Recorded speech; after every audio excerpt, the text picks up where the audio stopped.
Well, hello and welcome back, finally, to Habit Helps, a podcast of Creekside Community Church in San Leandro, California, where we talk about how habits build you and about how you can build better habits. My name is Jeff Bruce. I'm one of the pastors here. I'm joined by my dad, fellow pastor, John Bruce. Dad, how are you? I'm great. Great today. Great. Dad, I feel like I need to begin with a confession. Okay. Because after our last episode, if I recall correctly, said, we'll talk to you again soon. And Dad, that was a bald-faced lie because it's been 2.5 months, roughly, since we recorded a podcast. You went on vacation. We had a baby. Max went on vacation. And now finally we're back. So Dad, I don't think that counts as soon. But was that a lie or was just a honest miscalculation? I think it was the latter. And if you want to get into semantics here, you know, the New Testament definition of soon. That's right. Just means imminent, the next thing on the timetable. That's all it means. It's the next thing. So that's how I meant it. And I think for most of our listeners, this is soon for them because it's not like they're hanging on these podcasts. Yeah. Well, for the 6 of you who've been waiting, thank you for your patience. We're going to continue our series today, Smart People, what Proverbs teaches about building habits. We love the book of Proverbs.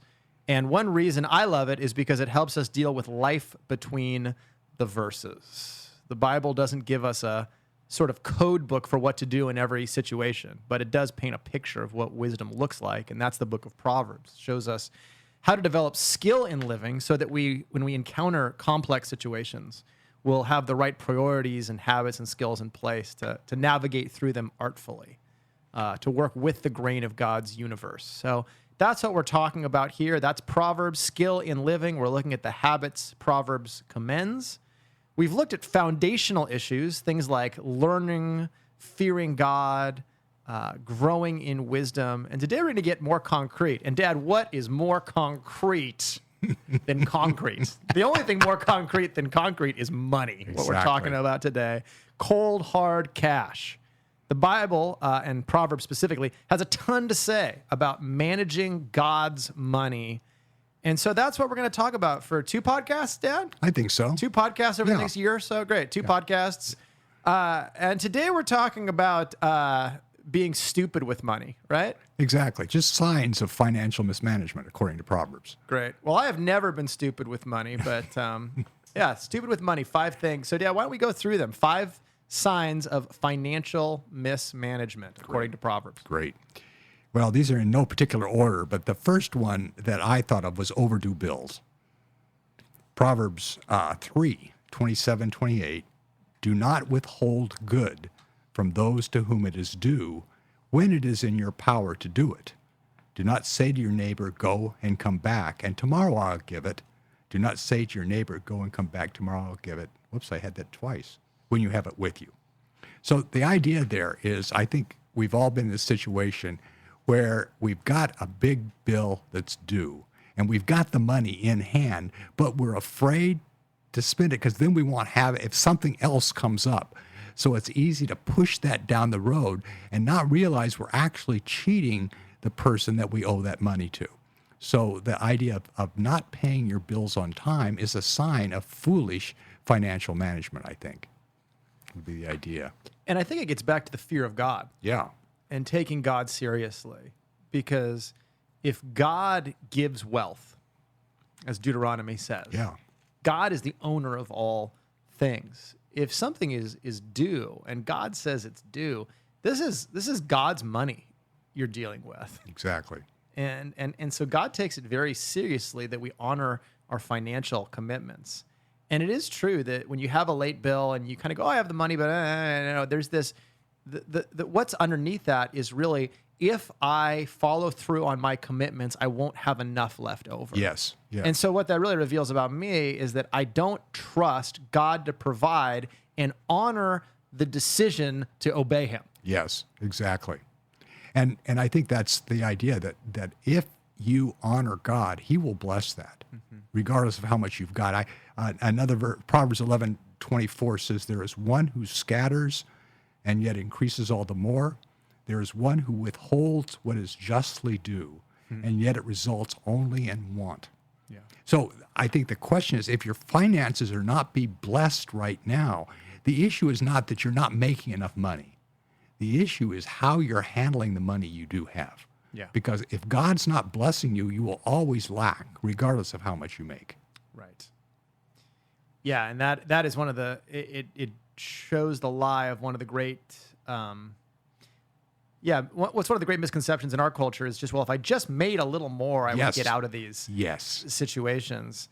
And the Bible works in the exact opposite direction. It says, until you manage what you have, you can't be entrusted with more. Exactly. It's the parable of the steward, right? Right. Yeah. And so that, I think anytime, it's funny that you mention it. So this last year, we had things due to us from the state, and they were very overdue, egregiously overdue. And so, we get 8 months into this, and I was praying for weeks on end, God, bring in the money that we are due, and I'm on the other side of this, do not withhold from me what is due to me. Yeah. And one of the things I realized is I just look back, and we had to remodel this last year, but just how cavalier we got with our money at certain points. Yeah. Yeah. And I thought, maybe God is disciplining me here and saying, Jeff, are you really being wise in following through on your commitments? And I had to sit down with Cashel and just say, I've been very lazy with our budget, just assuming that money is going to come in. Yeah. And I think maybe what God wants to teach us is that we need to be much more on top of getting some of these things paid, paying down some of this debt that we owe, and then God will bless us. And sure enough, that's exactly how it happened, that we had to go through a couple months of really tightening up and getting serious about paying down debt, things we owe to other people, but we're just kind of putting off before that money came in. Yeah. So, and it comes in then. Yeah, it did. Came in, right? Right. Once we had gotten a rein on our finances, it came in exactly on time, right? That. So I thought, God is not going to let this money come in until I'm doing better with what I have. Yeah. No, that's great. That's great. I would make one other comment before we move on to another topic is who is it due? When we think to whom it's due, it's people we owe money to, that we pay our bills. But I think the category is much broader than that we also owe to the poor. Yeah. Proverbs 14:31 says, he who oppresses the poor taunts his maker, but he who is gracious to the needy honors him. And Proverbs 19:17, one who is gracious to a poor man lends to the Lord, and he will repay him for his good deed. And so God says, how I treat the poor is the way I treat him. And so if I want my finances to be blessed, if I'm withholding what God says I owe to him who is due, which in this case is the poor man that I can help, that's also going to impact my finances. Yeah, the fact that he calls it lending to the Lord. Yes.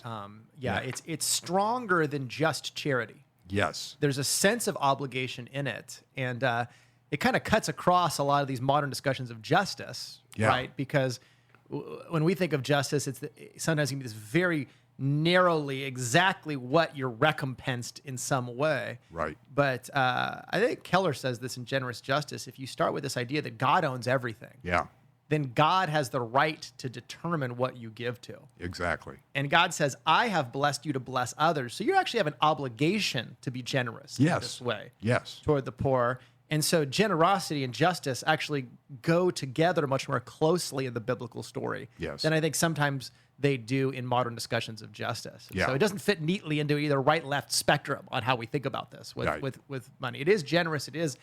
God is doing that, but also there's a sense that, well, God owned it anyway. Yeah. So it's not like I am doing the things, I'm just so gracious. I've worked hard for this. You didn't. It's more that, no, God enabled me to work hard for this and gave me that. And an acknowledgement of his ownership I give to you. Yeah.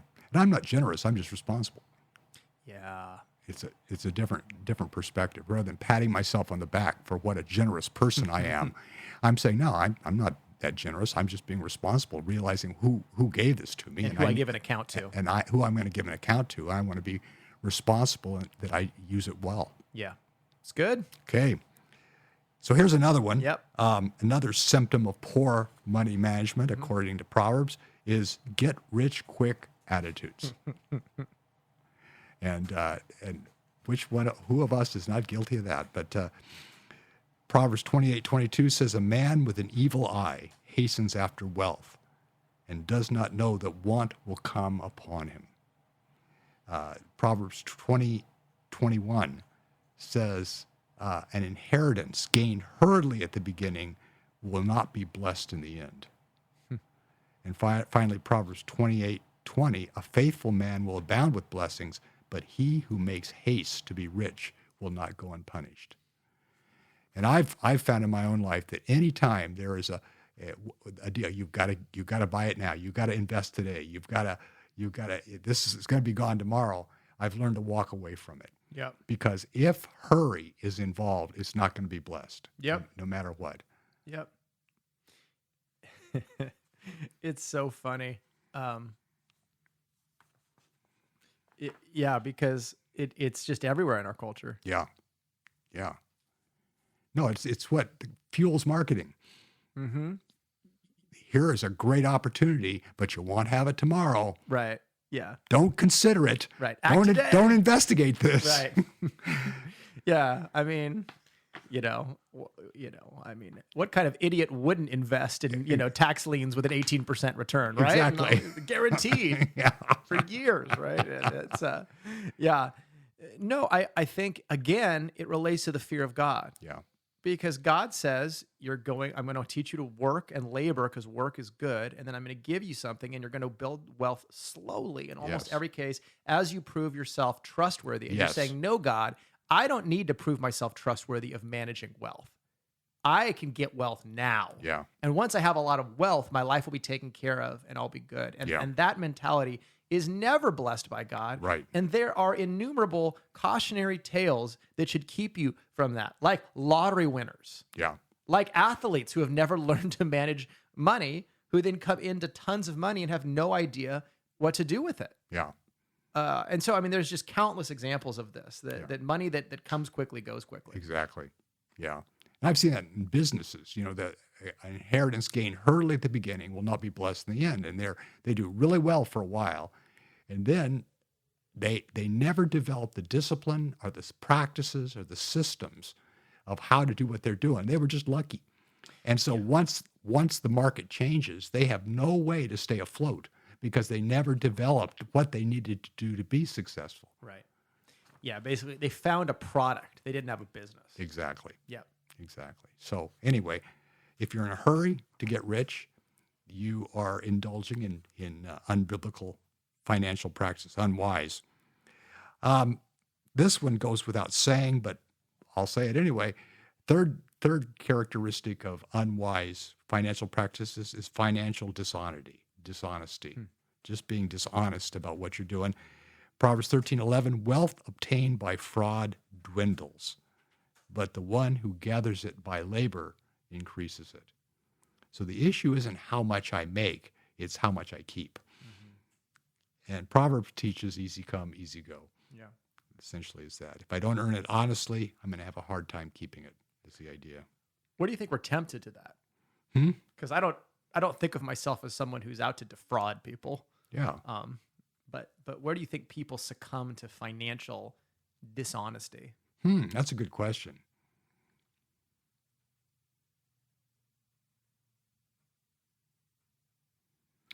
I think it can be cutting corners at work.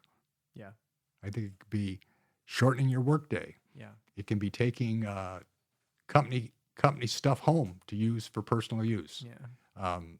Or printing stuff at church for my kids' classes or things Yeah. like that. Who would do that? Max laughed a little too hard at that one. Yeah. Yeah. And, it could be withholding the truth about some product. Yeah. Just to make the sale. There's myriads of ways that our dishonest flesh, when it gets down to money and gets down to profit, our flesh gets involved real quickly. Oh, don't tell them that. Yeah. Over promising and under delivering on things just to keep the peace or deflecting criticism at work, not owning mistakes. Exactly. There's all sorts of ways to, gain money in a way that's, Yeah. Yeah. No, that's a good question. Being an eye pleaser, Paul talks about Yeah. in Ephesians 6, where you work hard when the boss is around, and the rest of the time you don't. Yeah. Yeah. Exactly. Yeah. Oh, that's good. Here's one more. Number 4, overspending. Proverbs 21:7, he who loves pleasure will become a poor man. He who loves wine and oil will not become rich. Notice Solomon doesn't say might not. He says will not. Yeah. Overconsumption leads inevitably to poverty. Yeah. That's the idea there. Proverbs 21:20, there's precious treasure and oil in the dwelling of the wise, but the foolish man swallows it up. It's interesting. Citibank says that a person's spending increases 26% once they get a credit card. That's wild. Yeah, and the point, the way our economy is set up today, it is hard to keep track of your spending. It is set up to make it easy, make impulse purchases so much easier. One-click buying. Exactly. And, Yeah. and Amazon helps with that too. Yeah. It's just that's why plans of the diligent lead surely to advantage, but everyone who is hasty comes surely to poverty.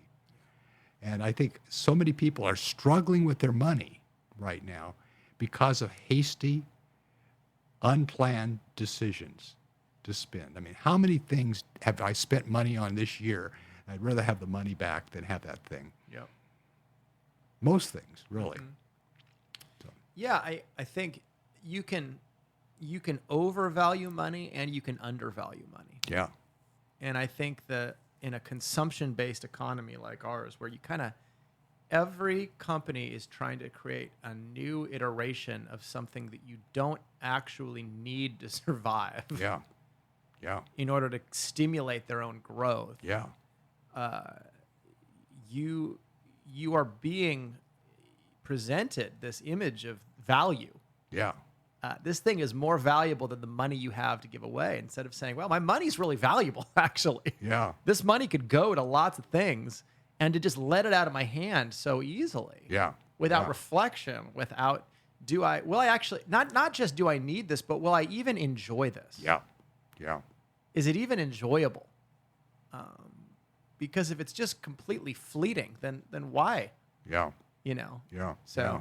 I remember someone saying that they would buy nothing on Amazon without a 24-hour waiting period. So they'd good. put it in their box, and they'd say, I'll come in the next day, and do I still want it? Then they would, and I thought that was great because, fighting against the marketing machine. Yeah. Yeah.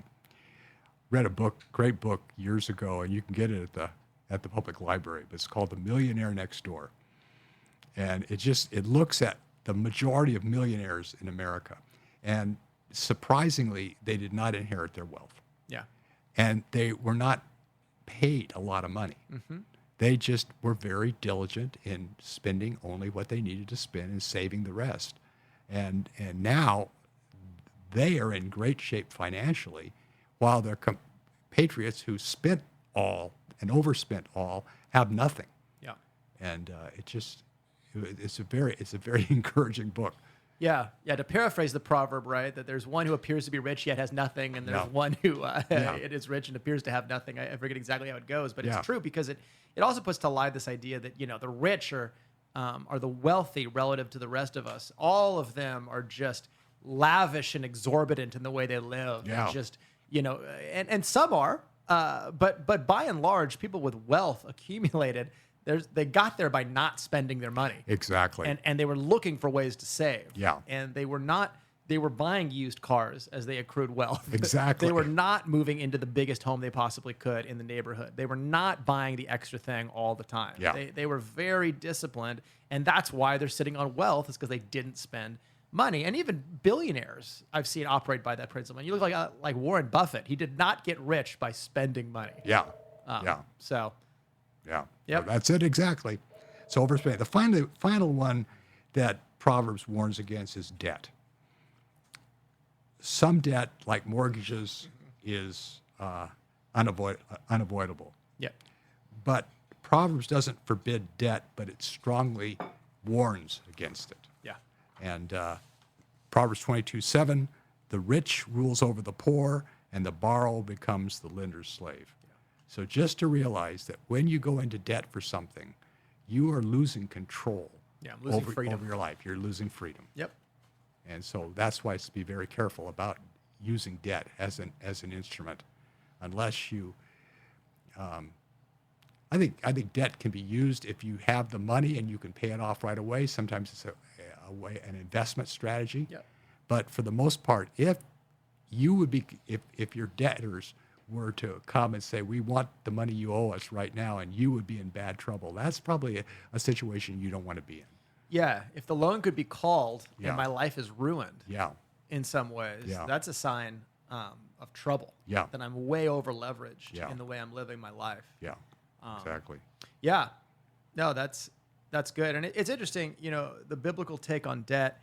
I don't think it's as negative as some Christians.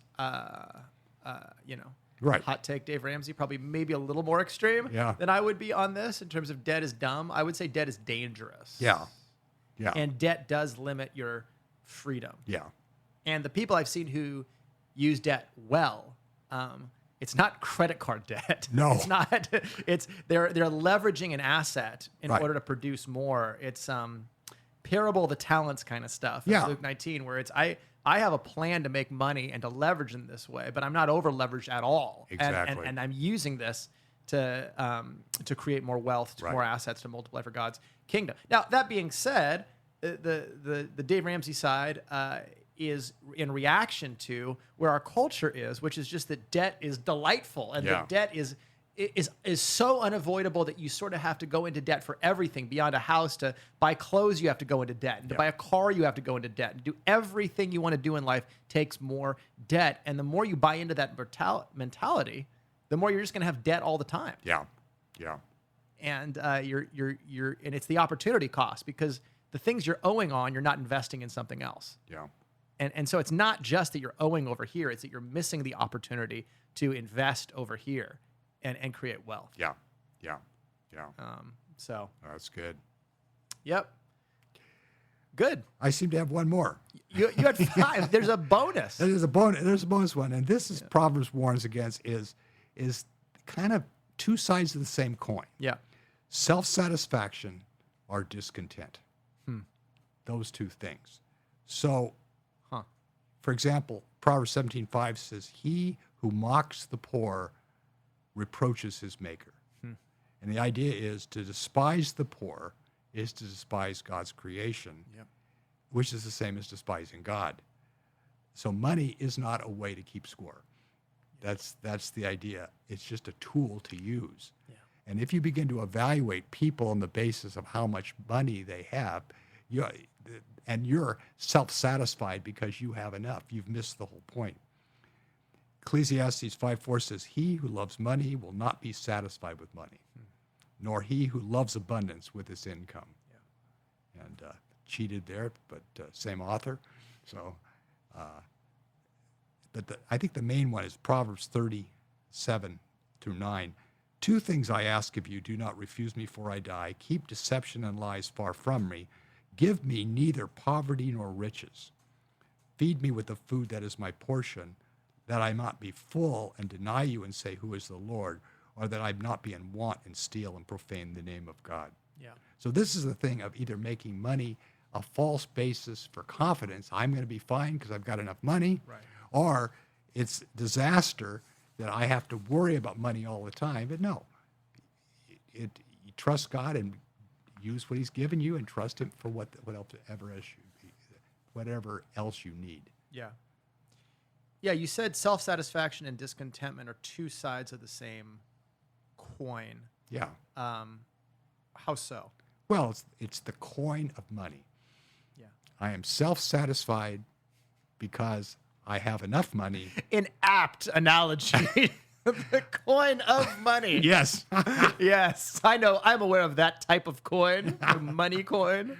Sorry. In keep going. theory. In theory. Let's say a coin is money in this illustration.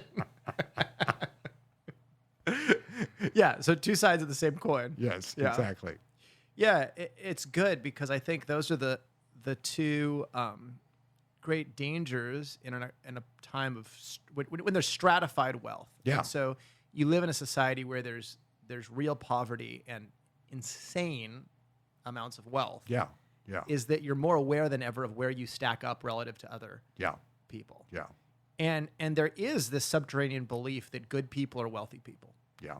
Yeah. That's easy to fall into, especially in a materialistic Yeah. culture. And so if you're wealthy, it means you did things right in life. And if you're not wealthy, it means you did things wrong. Right. Which is not what the Bible says. Yeah. There's not a one-to-one correspondence between those. And so that's the judging on that side. And the other side is just, well, because I always see someone with more, what I have is never enough. Yeah. Yeah. And, it doesn't matter that I'm at the 98th, 99th percentile of wealth in the world because all of the 1% live in my neighborhood and they all have more than me. Yeah. Yeah. And Solomon, the richest man in the world, warns against that. In Yeah. Ecclesiastes 5, he just says, those who toil after wealth will never be satisfied with wealth. Yeah. Exactly. You'll never have enough. Yeah. Because life is more than possessions, as Yeah. Jesus says. Yeah. It's not the thing that's going to satisfy you. Yeah. Yep. Oh, that's good. No, I think, and you can see this in churches too. I'd say multi-ethnic churches are no more rare than multi-economic churches. That people tend to go to churches with people from their own economic strata. Yep. And finding churches that actually span those stratas. And It's hard to create. it is. It is. Yeah, absolutely. But Yeah. No, and surely an area that we can continue to grow in. Which Yeah. Is, so good. Well, Dad, those were good. You said you didn't have a lot thought out, but I know you. You thought a lot more about this than you let on here, Dad. That was good stuff. well, good. Thank you, Joe. Good. Well, I'm going to go pay my credit card now. And Good for you. thanks. Yeah. It's a good thing to do. Not withhold. Hold what is justly due. The justly due to the card company. But yeah. Now, good reminders. Thanks, Dad. And thanks, listeners. We'll talk to you again when we talk to you again.